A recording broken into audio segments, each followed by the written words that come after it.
Hi, I'm Jason Wakab, founder and CEO of MindBodyGreen, the best-selling author of Wealth, and your host for the MindBodyGreen podcast, where I'll be bringing you deep and insightful dialogues with some of the greatest minds in wellness. If you like what you hear, please give us a 5-star review, comment, and share with your friends and family.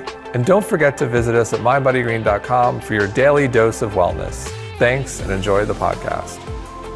This episode is sponsored by MindBodyGreen Classes and Trainings, where you can learn from world-class experts from the comfort of your own home. The MindBodyGreen class library has educational programs you can't find anywhere else. From yoga and meditation to nutrition and personal growth, our classes have something for everyone. Whether you're a beginner or a wellness warrior, MindBodyGreen classes will take you further on your wellness journey. You can find our classes at mindbodygreen.com/classes. That's mindbodygreen.com/classes. Enter the promo code podcast on checkout to receive 15% off your next purchase. Hey everybody, I just want to take a quick moment to thank you all for listening to the podcast and to say that we want to listen to you. So if you have any questions, any dream guests, we are all ears and would love to hear from you. So ask me anything and stay tuned for the answers or your dream guests on this very podcast. Send your questions to podcast@mindbodygreen.com. That's podcast@mindbodygreen.com. And I look forward to hearing from all of you. Thanks so much. And let's go back to the podcast. Dr. Valter Longo is the director of the Longevity Institute at the University of Southern California in Los Angeles and of the Program on Longevity and Cancer at IFOM, Molecular Oncology FIRC Institute in Milan. His studies focus on the fundamental mechanisms of aging in simple organisms and mice, and on translating the results to benefit humans. He's known as one of the premier experts on fasting and is the best-selling author of The Longevity Diet. Discover the new science behind stem cell activation and regeneration to slow aging, fight disease, and optimize weight. Valter, welcome. Thanks for having me. So you've got this great new book out, The Longevity Diet, which sounds pretty good to me and a lot of people are talking about and which everyone has to pick up. Has me curious. What got you into studying? You're like one of the guys. Like people think about like longevity and fasting, and you're one of the guys. How did you get interested in this stuff? That's pretty much all I've ever done. And you were a little kid. You were fascinated by longevity. No. I was fascinated by music. Actually, I was a rock guitar player. I came to the U.S. Wanting to do that. Where did you grow up? In Genova, Italy, on the coast near France. And I got to all the way to my second year in music school, which was the University of North Texas, a great... University of North Texas? Yes. So you went from Italy to the University of North Texas? Yeah, to Chicago first, okay. Where I did some training in bebop, believe it or not. Really? Can you do something for us? Well... Maybe at the end. Maybe at the end. And then went to music school, and in the second year they asked me to direct a marching band, and I said there is no way I'm doing that. And there was a requirement, and so I always obviously had in the back of my mind aging for some reason. And there was the opportunity, and as soon as they said that, I said, I'm just going to go to the biochemistry department and ask them if I can switch over, and that's what I did. And that's and the reasoning, again, was to study aging, and I just thought it was a great scientific challenge, and at the same time, it was a great medical challenge, and I just thought there's nothing else that's going to beat this, at least for me. So when you started, where were we in terms of the science and what people were talking about with regards to aging, if anything, and how has that evolved? Yes, I mean, that's probably like one of by far the biggest change in history has happened since then, you know. So when I first got to UCLA in 92 and started my PhD in biochemistry, starting aging, there was really nothing known. There was not a single gene that was known to regulate aging in any organism. So it was pretty much complete darkness in the sense that there's a lot of speculation, and people were comparing, let's say, old mouse and a young mouse, and what's different. And mouse, fat mouse, thin mouse. Yeah, or old person and young person, take the Right. blood, but it really didn't tell you anything. It just told you that things are different. And so that's when I think the field of the genetics of aging started, and I think we played a significant contribution in the field. And in fact, I was working with Roy Walford, who's a medical doctor at UCLA, and he was he was the world leading figure in nutrition for longevity at the time. But after 2 years in his lab, I realized I had to go back to molecular biology, because the research in his lab, although however fascinating it wasn't going anywhere. We were not just, it was too complicated to understand how human age, starting with humans or mice. And so I switched back to a unicellular organism, baker's yeast, the yeast that you use to make bread, essentially, which is one of the most studied organisms in biochemistry and molecular biology. And of course, that was a big gamble. People thought, why would you possibly study something so simple? You're studying bread. Yeah, he's studying bread. Like, well, this is not going anywhere.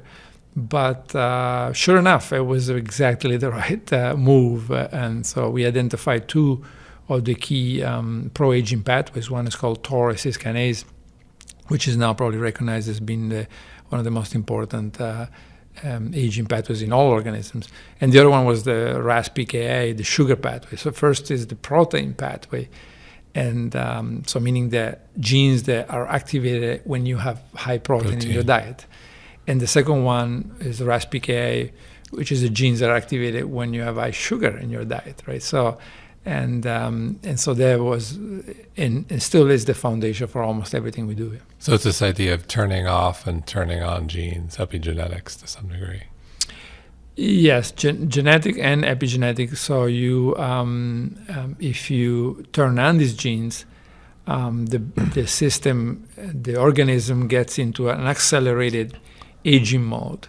It also gets in a weaker mode, so it's less protected and it ages more quickly. So, for example, damage in the DNA goes up and the repair goes down. And so there's many things that happen, but certainly the main thing is the system is weaker and aging more quickly when you have lots of proteins and sugars. So this is a huge thing.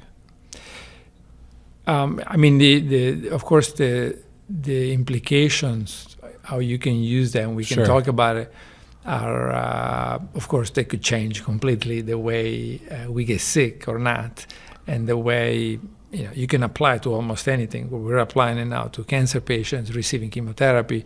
We're applying it to multiple sclerosis patients, Alzheimer, et cetera, et cetera. So, I mean, a lot of this is still in the early stages, but certainly we're in clinical trials, and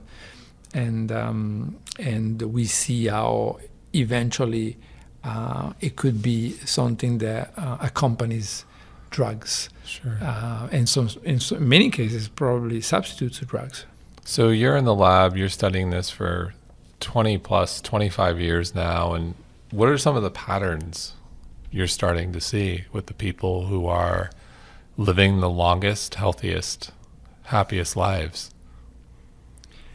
Yeah, I mean, that gets tricky because some people live longer because they have the right genes. Sure. And, so genetics. So if we were like genetics is definitely plays a role, but also this idea you can, certain lifestyle choices can turn on and off these genes, accelerate things or decelerate things. Yes, absolutely. But somebody like Emma Morano, who I followed up to a few months ago, she was the oldest person in the world. She was 117.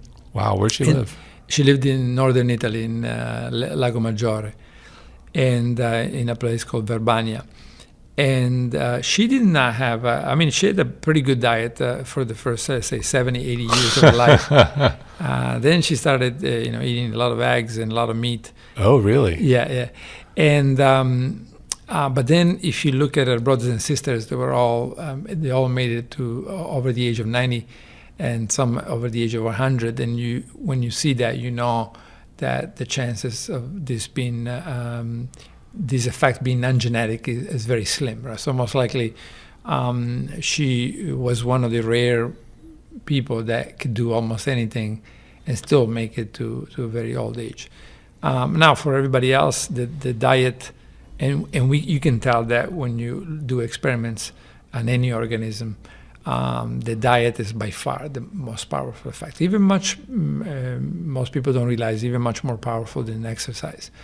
Can't exercise your way out of a bad diet, as Mark Hyman will say. Yeah, you cannot. And but also, if you compare what the exercise can do, let's say in animal studies, and what the diet can do, you can clearly see. For example, something called calorie restriction that my first mentor was a guru of, is the reduction of calories by 30%, and chronically. So you always do this.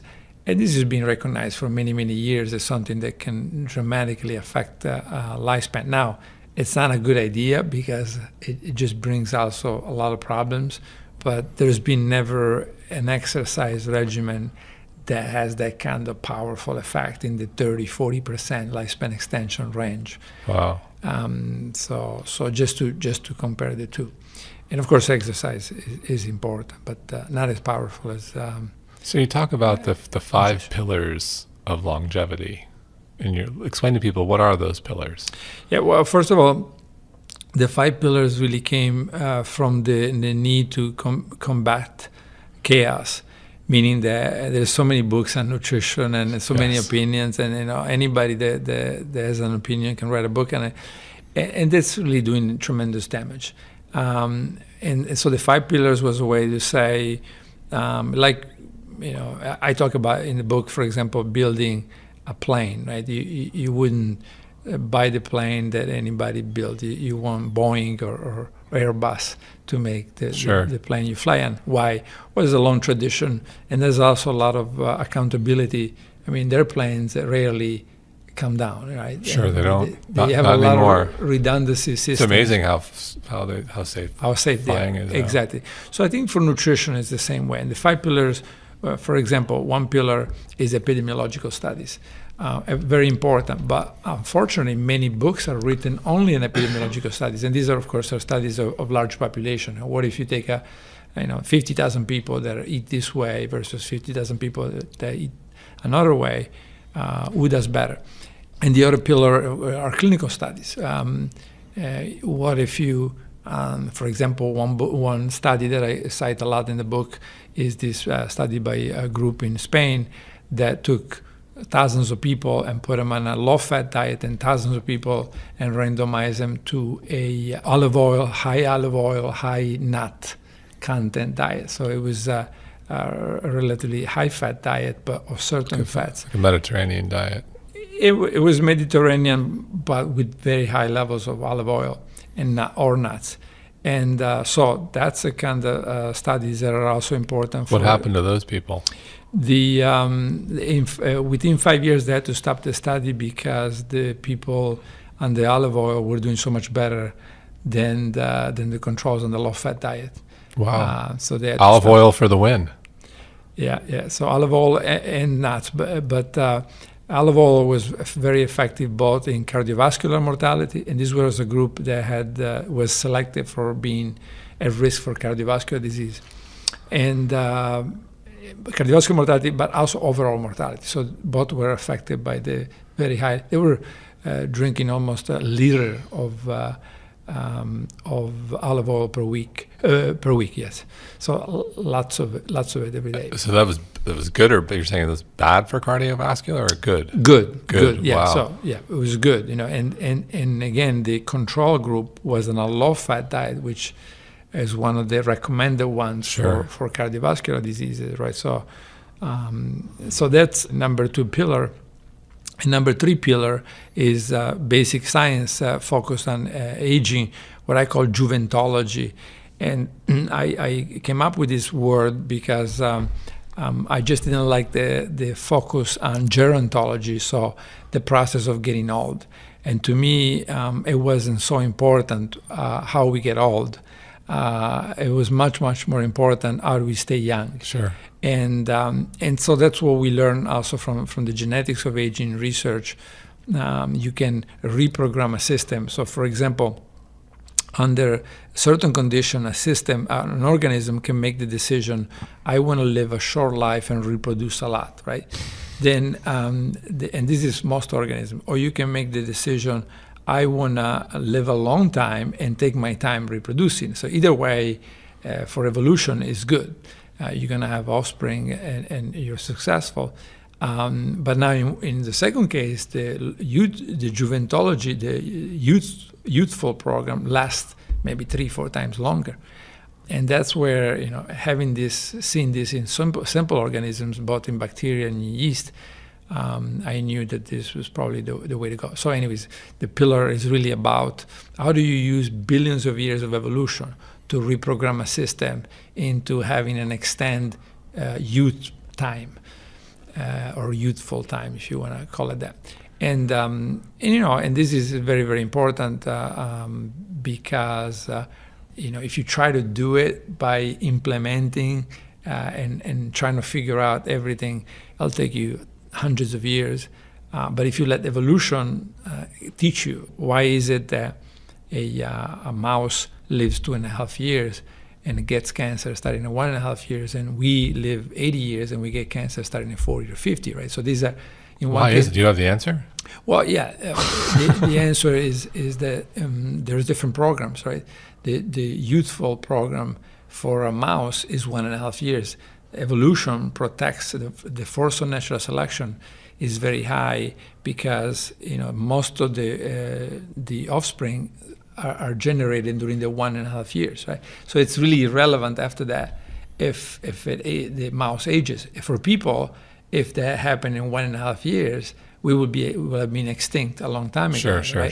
So now you have to extend it and say keep it 40 years because that's going to guarantee it maximizes the number of children and also maybe grandchildren, let's say, that Sure. you have a role in both, right? So now you're exploiting these billions of years of development of a program. Imagine like engineers working on a perfect program to keep somebody alive in perfect condition for 40 years, right? So that's pillar 3. And pillar 4 is centenarian studies. So if you go to Okinawa, Sardinia, Italy, Loma Linda, California, and Calabria, Italy, and a bunch of other places, if you look at the people that have the longest lifespan, what do they do, and how does this match? What part of this matches the science? So for example, a lot of these areas may be very long-lived, but may be frail. You may have people that are frail, weak when they're old, right? Sure. And now we're in the lab. We're figuring out, for example, the same diet that is very beneficial for somebody up to age 65, 70 is not very beneficial to the same person when they're 80, 90. So they have to change back now to maybe something that will be viewed as less protective. For example, proteins. Low-level protein is protective up to a certain age. But then you have to increase the level, and you might also have to increase the consumption of ingredients or foods like eggs that are not necessarily associated with longevity earlier on. And the 5th pillar is complex system. So how does a car or a plane age?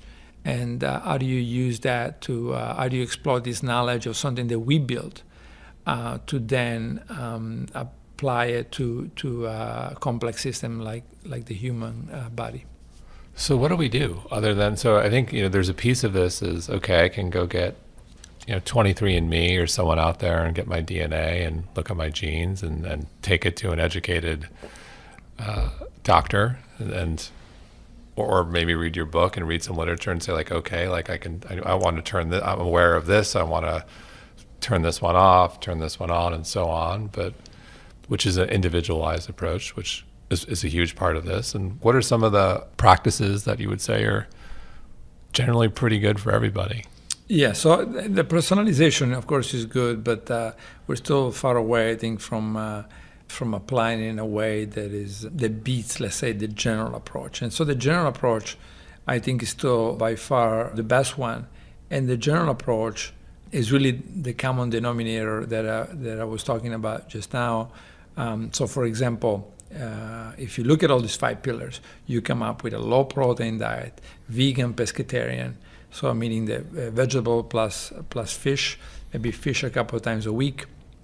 You also come up with a high nourishment diet. It's very important, meaning that most people are lacking vitamins, minerals, nutrient essential fatty foods. acids. Yeah. And that's a mistake made by a lot of people. This is why the vegan population don't necessarily do very well when they're compared. They do better usually, but sometimes they don't when they're compared to the people eating a lot of meat. Because you're eating like fake vegan food, like processed food? No. Is it? Well, nobody knows, but the suspicion is that they go from one problem to the other. So the one problem, which is the meat, the proteins, etc., the hormones, to then malnourishment. And now the body does not get all that it needs. For example, B12, if you're vegan, you can take pills, but now the pills, how many pills are you going to take? Are you going to take omega-3 pills and calcium? So as you move from one bad diet to a very restricted diet, then you can have as many problems as you had before. And that's why nourishment is also a very important part of the longevity diet. And so you're eating a lot of vegetables, you're eating some fish, you're eating some, you're not eating a lot of meat. You're eating a lot of legumes, right? Because controversial one in some spaces. Controversial. Well, controversial only if you look at one pillar, or if you look at people that might be sensitive to them, right? Sure. Meaning that, and this is typical, looking at one pillar and say, because if you look at one pillar, everything is toxic, even water. And the legumes, if you look around the world, for example, and you look at epidemiological data in the United States, everywhere else, the people consuming a lot of legumes are doing very, very, very well. And now, with everything, you may be allergic or you may have sensitivities to it, and then it's a different story, like gluten, right? Sure, that's where I was going to go next. Yeah, absolutely. So, but in the book, I talk about, a low gluten diet. And for most people, again, looking around the world, all these people made it to record longevity. They all have gluten. But not a ton. Not a ton, exactly. And are they eating what type of gluten? Like some people will preach about, they're having sourdough, or it's, it's non-GMO. They're eating in Europe. There's a difference with the gluten. It's not as contaminated. Yeah, absolutely. So, but the point is, for example, in the book, I talk about an ideal dish is 50 grams of rice or pasta or gluten-containing food, and that's what you have the whole day. And maybe a little bit more somewhere else. So if you pick low gluten starches and bread, pasta, etc., and then you have a limited amount, the great majority of people will not have a problem. Now, some will have a problem, and for those, then you're going to have to go on a gluten-free diet. But, the mistake that a lot of people are making is identifying something that can be bad for a percentage of the people, and then make it a case for everybody else, not understanding that you got to eat something, right? Sure. And so if you start avoiding, and you have to eat something that you like, because otherwise you're going to abandon it within a year or two. So you have to have something that you can stick with your life. This is why I talk about in the book, eat based on what we discussed, but also look at what your grandparents used to eat. Sure. And most grandparents did have gluten. Very Michael Pollan-like. Eat food, not too much, mostly plants. Yes, but I mean, of course, I don't say eat what your grandparents eat. I say look at the other 4 pillars, right, and then go find among the ingredients and the complex, relatively complex solutions from those 4 pillars. Then go find what your grandparents also did. So what about fats?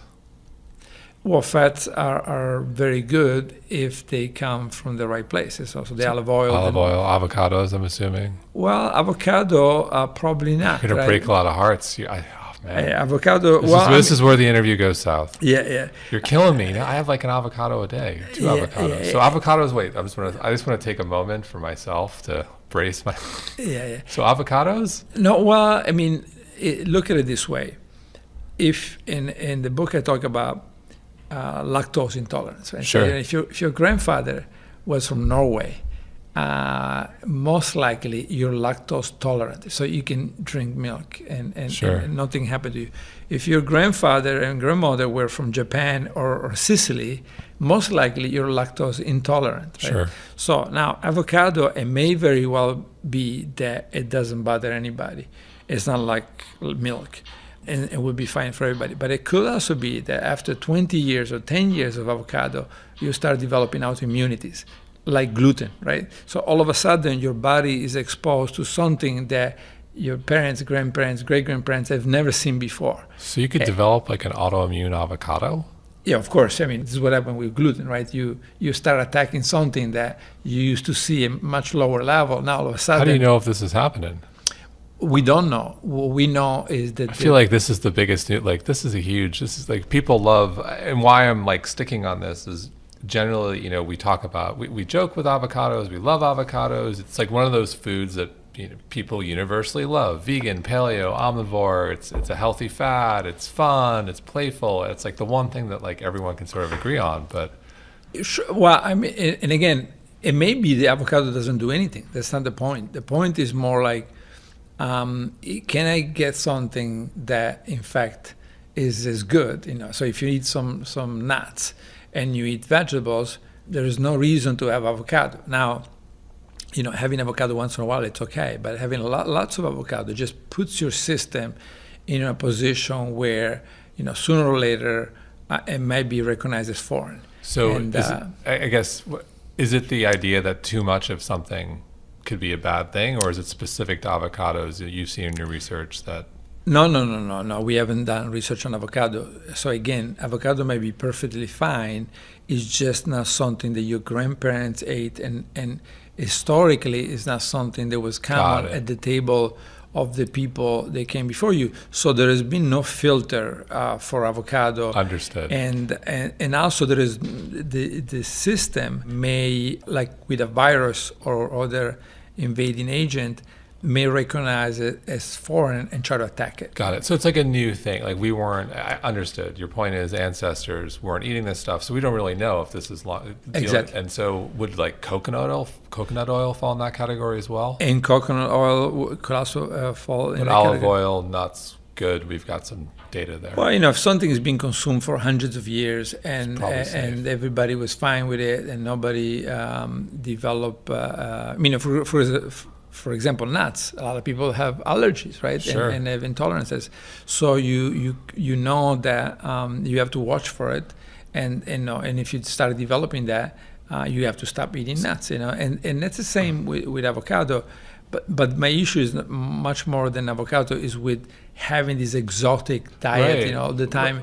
You know, there is no reason to do that. It's much better also for the environment to go look at your backyard and say, what have we always been eating that is avocado-like, but sure. It happens to be, if your grandparents were from Ireland, what did they eat all the time that may provide? So what are some of those like new foods?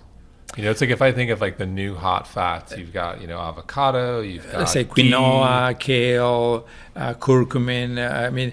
So there is a lot of, and every 2 months there is a new one coming in, and everybody.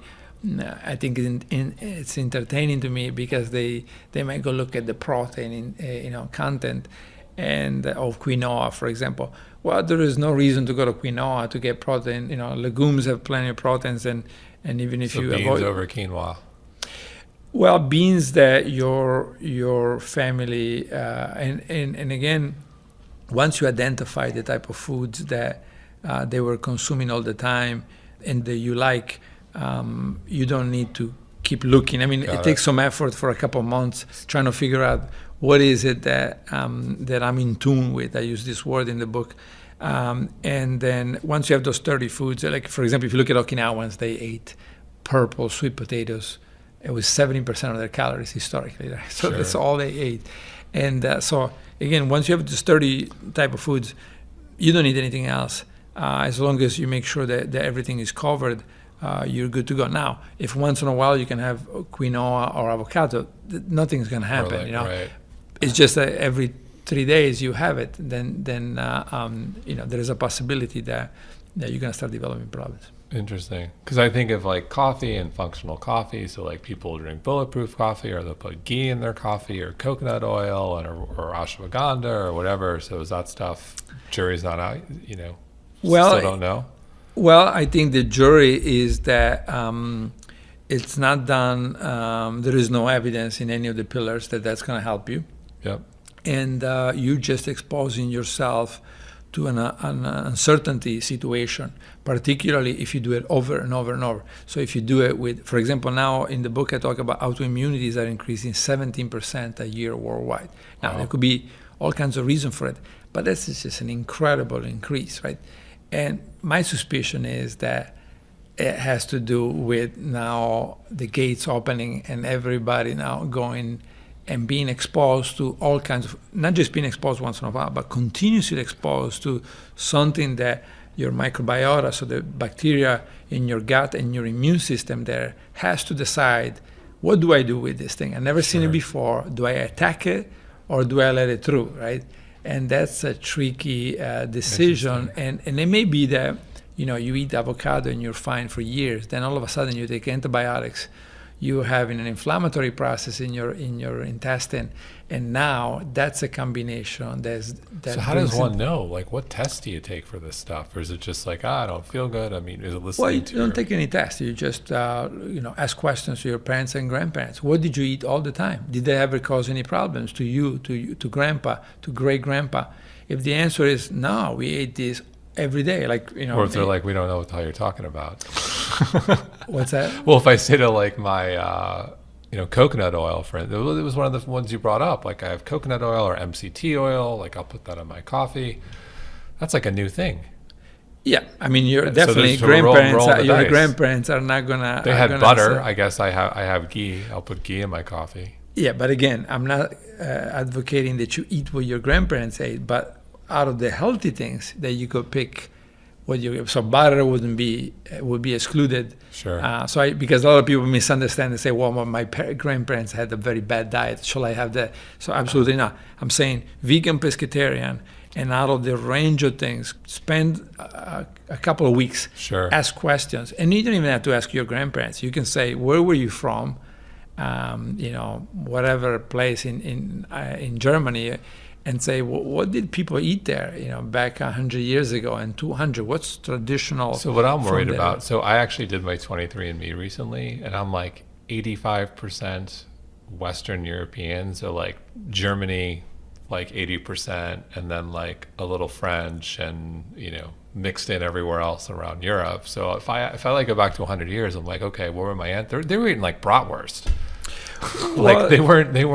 They were eating vegetables too. Sauerkraut.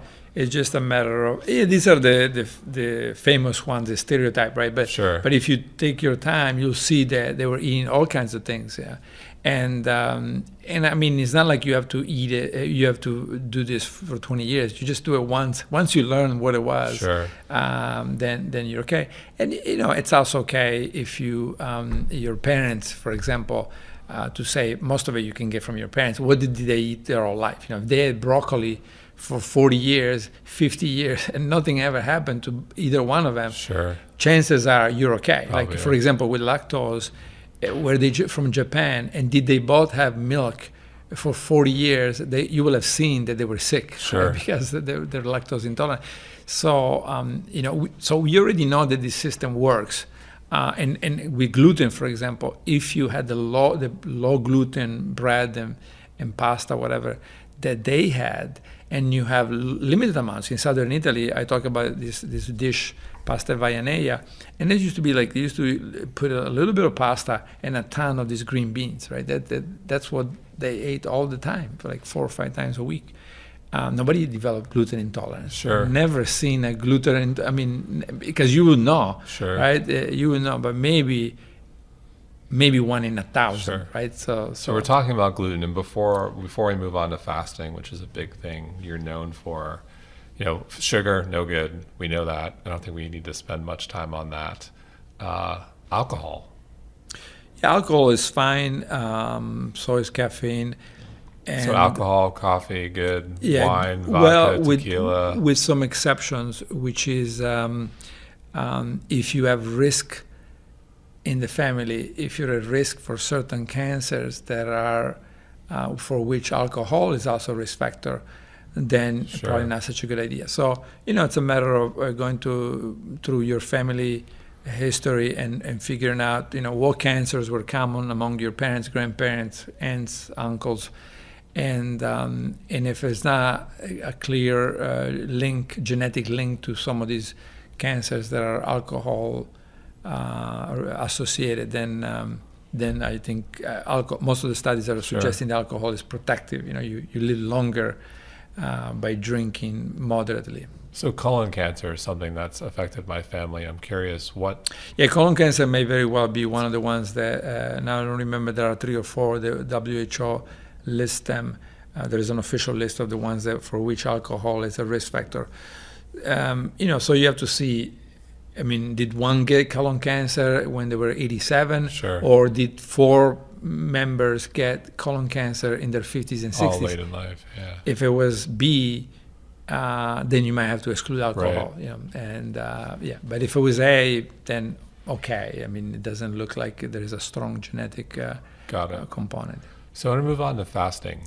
And fasting is something that's a big part of the longevity diet. And explain what fasting is and what are some of the misconceptions and how it plays such a key role in one's longevity. Yeah, so fasting, for the longest time was something that was just done by many religious groups, and it wasn't clear if it did any good. And I think most doctors historically, and maybe even now, they think it's a bad idea. And of course it can be a bad idea.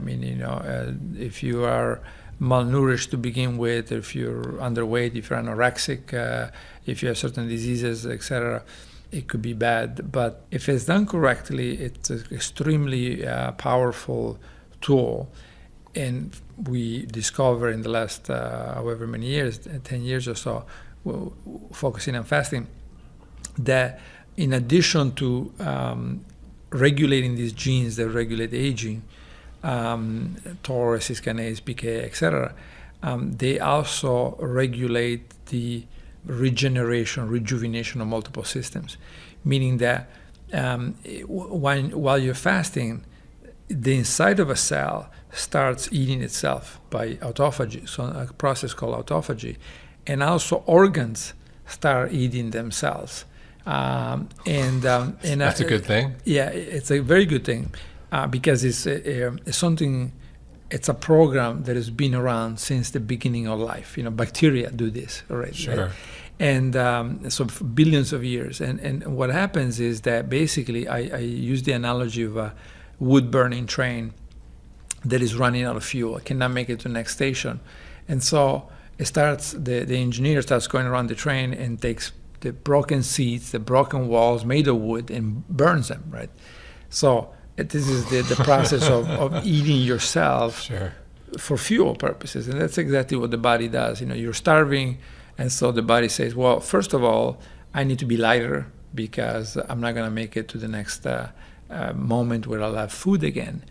And then when I use that part of myself as fuel itself, right?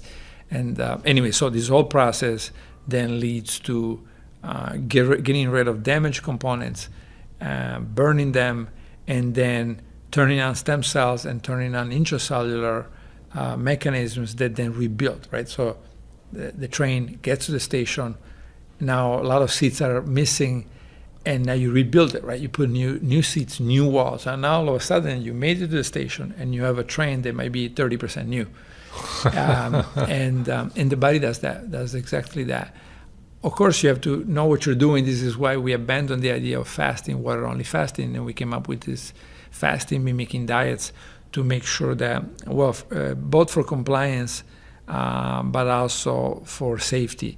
Compliance meaning that most Americans or most people around the world will not do water-only fasting. It's very tough to go for 5 days, let's say, with just water.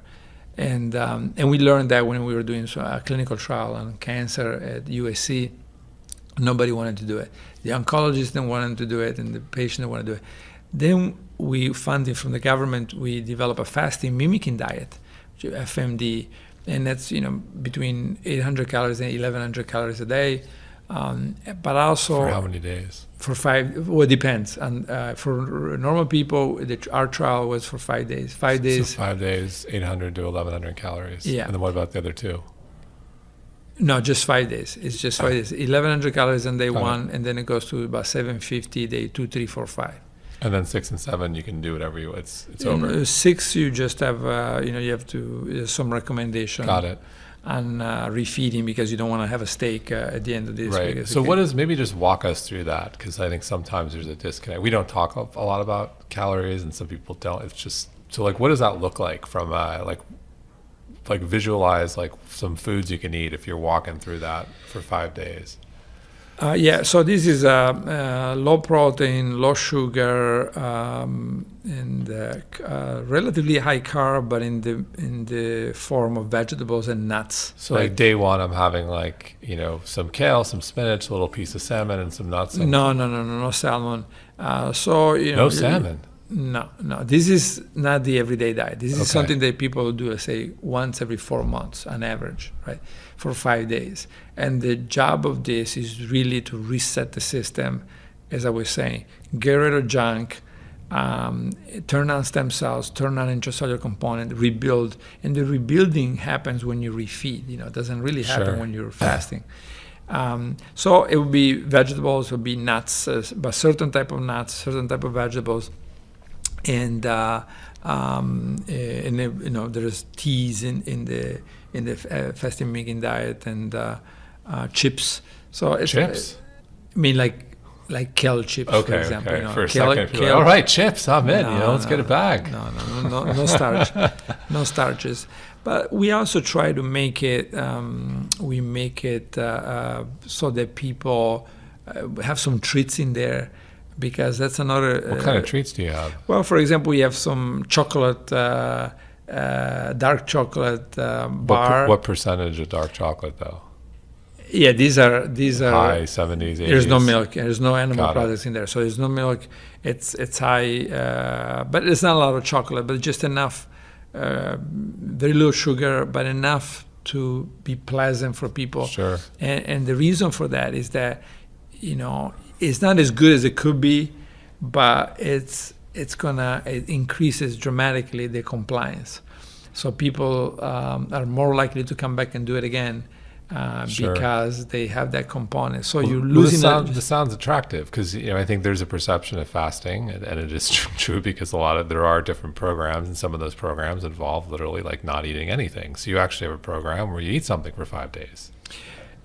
Yes, you eat something for 5 days, but of course that something is registered by the system as water. Sure. Right. So that's why it's a fasting mimicking diet. So every ingredient is being selected, tested in the lab first, and then moved to clinical trials to mimic fasting. So the body doesn't recognize it as something that should reactivate the normal program. So it keeps you in this starvation response mode. In your lab in USC, and just studying what this has done, like what are some of the positive effects you've seen of people who've done the program over months, years? You're saying people do this 3 or 4 times a year. Like, what are you seeing? Like, what's the benefit other than like weight loss and a reset? First of all, I mean, I think that we in Italy, when I first published the book, I made the mistake of allowing an option of people sort of cooking it up by themselves at home,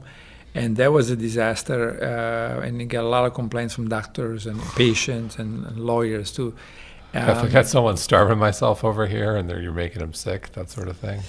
Well, yeah, people ended up in the emergency room because they didn't understand what it was. They made it too long, too short. They added the wrong ingredients. They had too little salt. So there's so many things that can happen. So from then on, we basically said it's better to do it what was clinically tested. It's called Prolon. I don't make a penny out of it. So I donate all my shares, and I don't take consulting from the company. But I thought it was important to standardize it so people don't get hurt. Prolon's like the meal program. People can go online, they can buy. So if they do it, they can actually get the food and they can follow the protocol. Yeah, they just get a box, right? And they get to their home. Then they get a call from a nutritionist. And so there's a whole system. It's not that expensive. It's I think a little bit over $200. And if you could consider that you don't eat anything else for 5 days, you don't drink anything else.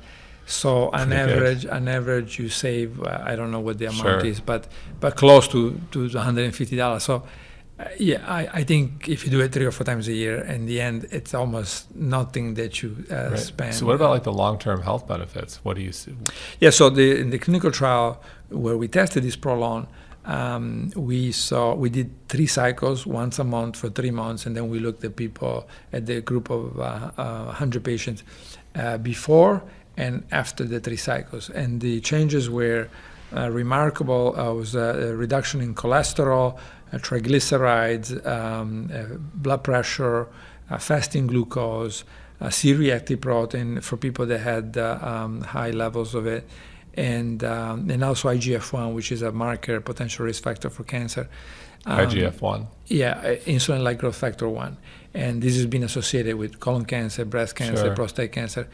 And these were long-lasting effects, and they happen mostly in people that had the problem to begin with, meaning that if you had blood pressure, let's say 110 over 75, nothing happened. You're good. But if people that had blood pressure 135 over 90, and then most of them we saw a significant reduction. Suggesting, as we see for mouse work, that it's really what I was saying earlier. It's fixing the system rather than just lowering these activities of the level of these markers. And what if I'm just like a normal, healthy 30-something, 20-something, and I'm just like, okay, like I should probably there's no downside in doing this anyway, and there are other benefits. Like if my cholesterol is fine, all my numbers are fine, so to speak. Well, yeah, I mean the diet. One of the effects, for example, is abdominal fat, visceral fat, burning without loss of lean body mass, and there is not really many other things that can do this. And why that happens? Well, when you're on the fasting mimicking diet, the body goes to the biggest reservoir of fat that you have. Sure. And it just starts taking only from that, and also takes from the muscle. But what happens when you refeed, the muscle mass is regenerated and or goes back to the normal levels, and the fat, of course, does not, right? So it's really, even if you're 20, it's really one of the few ways that you can get rid of something that might start predisposing you to high blood pressure, high cholesterol, etc., and without losing muscle mass. So it's I think it. And another thing we see is the cognitive effect, right? And we very clearly mice, meaning that the mice are much sharper. They remember better. They're able to find to memorize where things are much more quickly. We have preliminary data on that in humans, but we still need to do work. But that's we also suspect that they will make younger people more just healthier, right, and more effective. So something I do and a lot of people do, it's a different type of fasting, intermittent fasting. They'll have dinner around 6 or 7, and then they wake up in the morning and they'll just have some coffee, or maybe they'll put ghee or oil or something in the coffee to give them like a little energy, and then they won't eat till noon or 1 o'clock. Okay, neutral, no, bad, big mistake. Yeah, big mistake. Why is that a big mistake? Yeah. Well, big mistake because there are 2 problems with doing long. I mean, in the book I talk about 12 to 13 hours fasting periods. Those are 5-pillar sustained, meaning that there's very little negative data if you keep, let's say, 8 a.m., 8 p.m., or 9 a.m., 9 p.m. Very little data suggesting that's going to cause problems. If you go shorter than that, there's clear data saying, if you eat for 15 hours a day, and this is where the eating 5 times a day comes in, it's just not a bad idea, right? So if you eat 15 hours a day, you start having sleep problems, you start having metabolic problems. Now, if you fast for 16 hours a day, particularly in the scenario that you just gave, now you start seeing 2 problems. One is gallstone formation. So there's a major increase in people that have more than 12 hours fasting daily, major increase in the chance you're going to need your gallbladder to be removed. That's not good. And then the multiple studies, epidemiological studies, now show that people that skip breakfast tend to have higher mortality and higher level of cardiovascular disease. Yeah, but is that because they're making poor choices right after that, where they're like going to Dunkin' Donuts? It could be all kinds of reasons, but when you have a negative results like that in multiple studies, you don't want to use a question to make the decision. So now, why? So my point is, do no harm, right? So you want to say, look, based on the 5 pillars, stick with the 13 hours. Sure. And nothing is going to go wrong. Have breakfast. You can have So let me ask you this. Yeah. If you put something in the coffee, and why I'm hitting on this is because I do it. I know a lot of people in the wellness world do it. So if the moment, let's say and not to get into like is ghee or coconut oil or any of these things like bad or good, but the moment you drop something in there, like if you put a big thing of ghee or coconut oil or something that like has calories, does that are you breaking the fast in your opinion? Not really, because those are fats, right? And it's fasting mimicking properties, right? And so you're not breaking the fast. You're still in it. Probably not. It might help with the gallstones because part of it may have to do with fats in the diet, lack of fats in the diet. So, but there is no. Theoretically, it might not affect the skipping breakfast associated problems. Again, you may be very well right that there may be an alternative explanation for why skipping breakfast is bad, but until we have it and it's very clear, do you really want to put yourself not in a protected group, but in a risk group? And for what reason? Most people are not happy about skipping breakfast. Some people are, but I say most people may do it because they think, having a 16-hour or 14-hour break fasting period is going to help them. What do you usually eat for breakfast? I have green tea, black tea together, a whole lemon in the tea, and then a cinnamon raisin toast with blueberry or something. So some fruit and got it. Yeah. So what's some of the new exciting science out there that's happening, and where are we going to be where's this conversation going to be in a couple of years? Yeah, I think that if you're looking at the natural, the food-based interventions, I hope that the fasting mimicking diet becomes something that the doctor and the nutritionist and the dietitians will have as a standard in their office. And maybe the first way to go. And there could be other things that can replace it. I don't know yet. I haven't seen it, but I think it's this idea of repairing the body, rejuvenating before you start taking drugs. I think that's important change is going to happen in the next 20 years.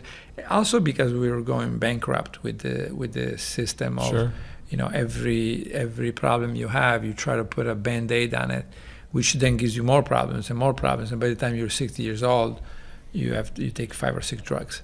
Then, of course, I think the genomic, as you were pointing out earlier, that's going to be important. For example, gluten or anything else, or avocado intolerances. I think that eventually we might be able to sort of do a genetic screen and say, oh, yeah, you're going to have to avoid. Just have no more than 30 grams a day of bread. Because otherwise you're most likely going to develop gluten intolerance. And so I think that's going to help a lot eventually when, we'll have programs that can translate that for doctors and for dietitians so that they could just give you the list of what to do and what not to do with a high degree of certainty. So what keeps you up at night and what has you excited every morning?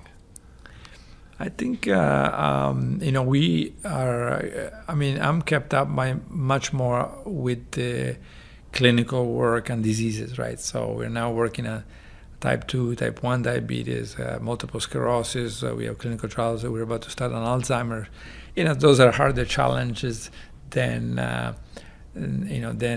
keeping somebody relatively healthier. But I think the ideas are the same. If you rejuvenate the pancreas, you can help somebody healthy, but you can help much more a type 1 or type 2 diabetic, but even potentially a type 1 diabetic that no longer produces insulin, or somebody with multiple sclerosis that has a dysfunction where immune cells attack their own oligodendrocytes. So I think that in the next 5 years we're going to see a lot of results in our clinical trials. And I say, if a third of it is positive, I think it would be an incredible success. That's amazing. And if you could go back in time and give yourself advice when you were first starting out in your 20s, what advice would that be? You mean about science-wise? In science, life, anything. Life.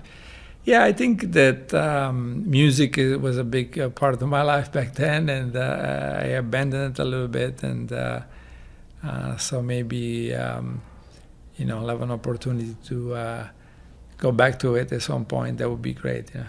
Well, we got everyone. Look, can you close with some? Can you give our listeners a little taste? Do you have a guitar? We don't have a guitar, but you can't do any vocals? No vocals? No, I want to spare people from having to listen to me sing. Next time. Dr. Valter Longo, thanks so much for being here. Everyone check out the Longevity Diet and check you out at, we'll drop by and see you at USC. Okay, sounds good. All right, thanks so much. Okay, thanks, you. Guys. Thank you.